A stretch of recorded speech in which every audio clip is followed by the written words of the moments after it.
des Aigles de Rome est né il y a au moins 10 ans. Je travaillais encore sur le Scorpion et j'avais lu je suis un grand fan de romans historiques, des films peplum. Donc c'est un genre qui me plaît, le peplum, l'Antiquité. Parmi d'autres genres que j'aime, enfin, j'aime le Moyen-Âge, j'aime la Renaissance, j'aime différentes époques historiques et je suis moins penché vers le futur. Donc je suis quelque part probablement un nostalgique du passé, les années 40, 50 aussi, du XXe siècle. Donc voilà, donc je pense que le projet est né quand moi j'ai découvert des textes sur ce personnage d'Arminius, donc qui a réellement existé, et je me posais des questions. C'était un personnage hors du commun visiblement, parce qu'il avait défié l'Empire romain. Mais tout ce que je trouvais sur ce personnage, avec l'idée peut-être de faire une histoire un peu à la Braveheart, un peu à la Robin Hood, je trouvais qu'il n'y avait pas assez de matière. Enfin, il y avait des indices, mais plein de trous, plein de choses pas dites, et je me posais des questions, comment il est arrivé à ses exploits. Et donc j'ai encore creusé, j'ai acheté de la doc là-dessus, et puis finalement j'ai eu encore quelques réponses, mais évidemment pas toutes. Donc je pense avoir tout acheté sur le sujet. Et puis plus j'en achetais, plus ma bibliothèque s'agrandissait, donc mon intérêt sur l'Antiquité est devenu encore plus grand. Donc et donc je me suis dit, par contre, juste une histoire à la Robin Hood, ça m'intéresse pas vraiment, parce que ça a été déjà fait, ou même dans Braveheart, ça existe déjà, je voulais pas faire une copie de ça. Alors, j'ai réfléchi à comment trouver une solution, et je me suis dit, tiens, ça serait bien d'avoir un autre personnage équivalent dans le camp romain, mais qui n'a pas les mêmes ambitions, enfin qui n'est pas exactement le même personnage, et qui n'est pas forcément le méchant, l'opposant, l'antagoniste, mais qui quelque part a vécu avec lui une partie de sa vie. Et le thème de l'amitié est venu tout de suite. C'est un thème qui me plaît énormément.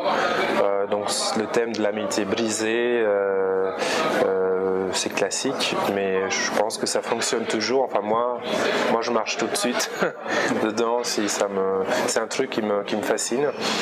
Et voilà, donc j'avais un peu mon histoire. Enfin, j'avais la trame de fond, le conflit de guerre entre les Romains et les Germains, un sujet qu'on n'avait pas traité, je pense, encore en BD. Je trouvais que c'était un terrain vierge où moi je pouvais me défouler, quoi. Voilà, ça c'était l'origine. Et puis j'étais frustré parce que j'étais encore sur le Scorpion.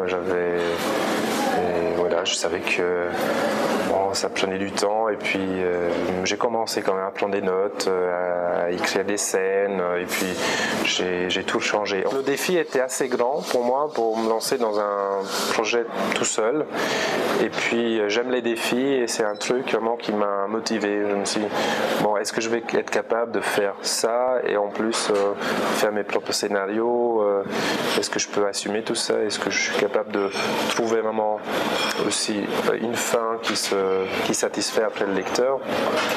Et j'ai commencé à écrire l'histoire au fur et à mesure, et sans faire des dessins en fait, parce que je voulais pas m'influencer, et je voulais pas après commencer peut-être même à dessiner sans savoir où je vais, quoi.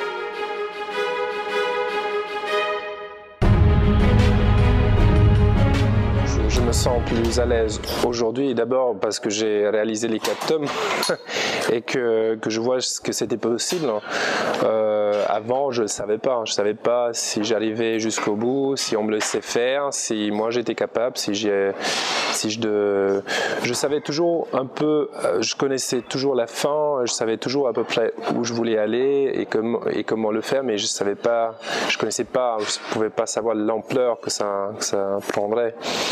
Et bien sûr qu'il y a des personnages qui n'ont été pas prévus comme ça dès le début, que j'aurais peut-être juste effleuré dans mon récit, et ici j'essaie de développer des personnages secondaires, parce que je pense que tout ce qui va arriver après aura besoin de ces personnages-là. Enfin, j'aurais besoin de ces personnages-là pour expliquer aussi tous les dégâts et la complexité de la catastrophe qui est imminente. Et en même temps, j'essaie de montrer aussi des hiérarchies sociales, même dans l'armée romaine. Et du coup, des personnages peut-être secondaires prennent de l'importance ou deviennent attachants, enfin je l'espère. Donc il y a des sous-intrigues dans cette histoire. Bon, il y a l'intrigue principale entre Arminius qui mène ce complot, cette rébellion, et un Marcus qui essaie de l'empêcher. Il y a donc cette intrigue, il y a cette amitié qui est mise en avant et qui s'est brisée, et cette trahison.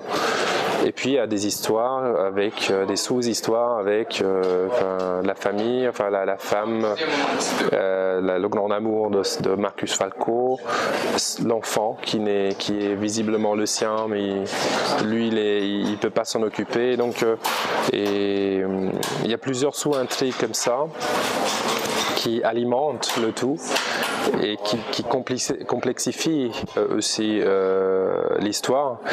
Et en même temps, bien sûr, ça complique aussi ma vie, parce que je dois essayer de ne pas perdre le fil dans tout ça. Mais c'est ça qui est excitant à faire. Au départ, je pensais avoir un truc plus linéaire, peut-être plus simple pour ne pas, pour faire trois albums maximum. Après, j'ai pris goût à développer des choses, et j'espère que c'est mieux maintenant que je vois qu'il y a quand même de l'intérêt de la part de lecteurs.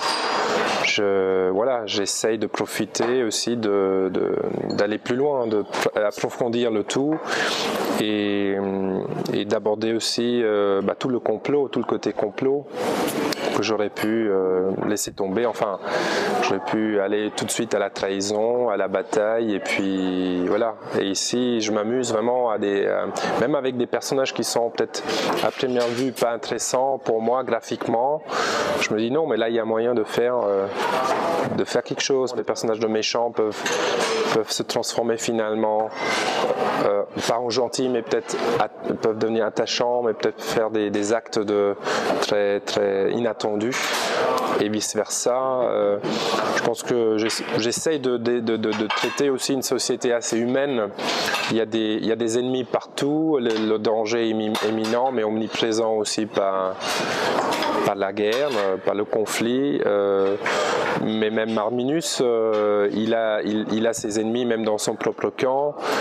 Marcus, il a des obstacles partout, des ennemis partout, parmi les siens, et puis aussi des obstacles parce que même sa femme qu'il aime ne lui facilite pas la vie.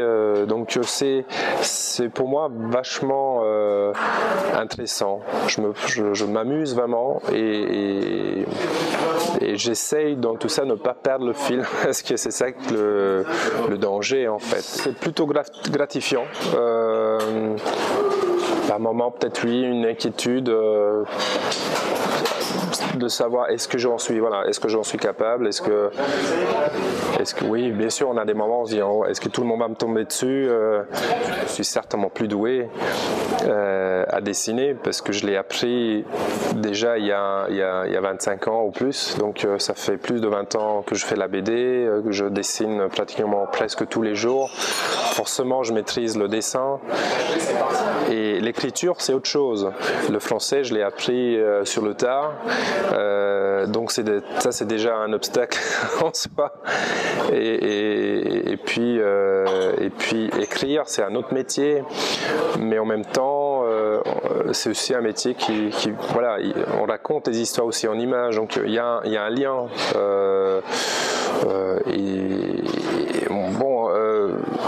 moi je voulais voir moi-même si j'étais capable d'écrire des histoires, mais qu'avant tout j'avais envie de lire. Voilà. Ils m'ont apporté certainement quelque chose inconsciemment. Je peux pas dire exactement si mes scénaristes m'ont Enfin, je peux pas dire si tel ou tel truc, si ils m'ont appris des méthodes.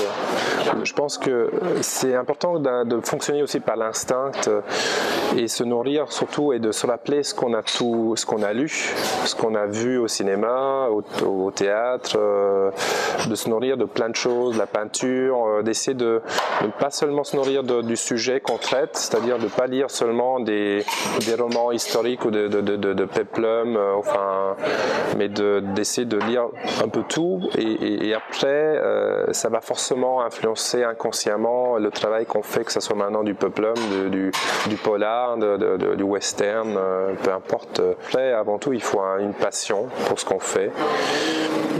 Je pense c'est mon cas. Moi, j'ai certainement une passion pour ce métier parce que faire de la BD, c'était toujours une envie et surtout raconter des histoires. Donc, c'est certain que dans les 10 dernières années, même voire 15 dernières années, j'étais toujours un peu frustré de ne pas pouvoir prendre plus de choses en main. Mais bon, quand on travaille en couple, il faut aussi respecter aussi les envies de l'autre.